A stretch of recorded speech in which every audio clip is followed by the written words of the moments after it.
சூழ்நிலை பார்த்து பயந்துட்டீங்களா என்று கர்த்தர் உங்களுக்கு சொல்லுவது, அதனாலே நாம் தைரியம் கொண்டு கர்த்தர் எனக்கு சகாயர், நான் பயப்படேன், மனுஷன் எனக்கு என்ன செய்வான் என்று சொல்லலாமே. பெலிஸ்தியர்கள் இஸ்ரவேலை எதிர்க்க ஒரு நல்ல ஸ்ட்ராட்டஜி யூஸ் பண்ணாங்க. அதாவது பெலிஸ்தியரோட எண்ணிக்கை எவ்வளவுனா 30,000 ரதங்கள், 6,000 குதிரை வீரர்கள், கடற்கரை மணலத்தனையான ஜனங்கள். இங்க இருக்கிறவங்க இஸ்ரவேலர் கிட்ட வெறும் 600 பேர்கள் மட்டுமே. அந்த 600 பேர்ட்டையும் பட்டயம் இருந்தது. ஆனா அத சாணை பிடிக்காம மழுங்கி போய் இருந்தது.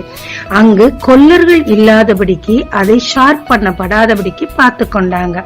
எனவே பெலிஸ்தியர்கள் இஸ்ரவேலை மேற்கொள்வது அதிக நிச்சயமாய் இருந்தது. இஸ்ரவேல் ஜனங்களோ பயந்து போய் ஆங்காங்கே ஒளிந்து கொண்டு இருந்தார்கள். ஆனால் தேவனுடைய வைராக்கியம் யோனத்தானுக்கு இருந்தது. தன் ஆயுததாரியை பார்த்து, கொஞ்ச பேரை கொண்டாகிலும் அதிக பேரை கொண்டாகிலும் தேவன் நம்மை ரட்சிக்க வல்லவர், நாம் போலாமா வரியா என்று சொல்லி கேட்கிறார். அவரும் உற்சாகமடைந்து போகிறார். ஆனால் தன் போக்காக போகாமல், இது தேவ சித்தம்தானா, ஒருவேளை நமக்கு தேவன் உதவுவார் என்று சொல்லி ஒரு அடையாளத்தை வைக்கிறார்கள். அவர்கள் ஏறி வா என்று சொன்னார், நாம் போகலாம் என்று சொல்லுகிறார்கள்.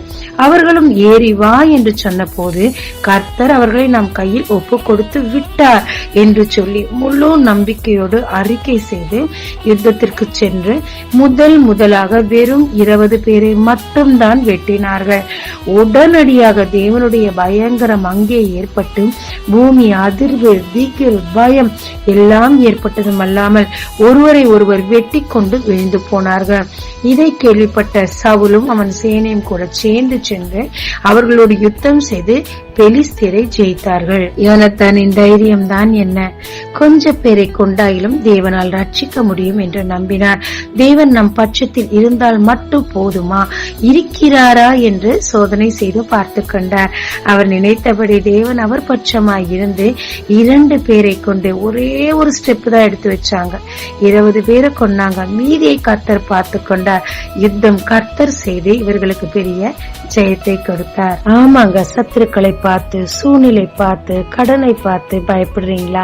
பயப்படாதீங்க. கர்த்தர் உங்க பட்சத்தில் இருக்கும் போது எதுவுமே உங்களை மேற்கொள்வதில்லை. உங்களுடைய ஒரே ஒரு ஸ்டெப்ப தேவனை நம்பி எடுத்து வைங்க. மீதிய அவர் பார்த்து கொண்டு நிச்சயமாய் உங்களுக்கு ஜெயத்தை தருவாருங்க. ஜெபிக்கலாமாங்க. தேவரே, நீர் என் பட்சமாயிருந்து எனக்கு துணை செய்வதற்காக உமக்கு நன்றி. உம் சித்தம் அறிந்து உம்மை நம்பி ஒரு ஸ்டெப் எடுத்து வைக்க எனக்கு கிருபை தாரும். மற்றவற்றை நீரே பார்த்துக் கொள்ளும். இயேசு மூலம் பிதாவே, ஆமென். இயேசு கிறிஸ்துவின் நாமத்தில் இந்த நாளில் உங்களை ஆசீர்வதிக்கும் ஜீசஸ் விஷன்.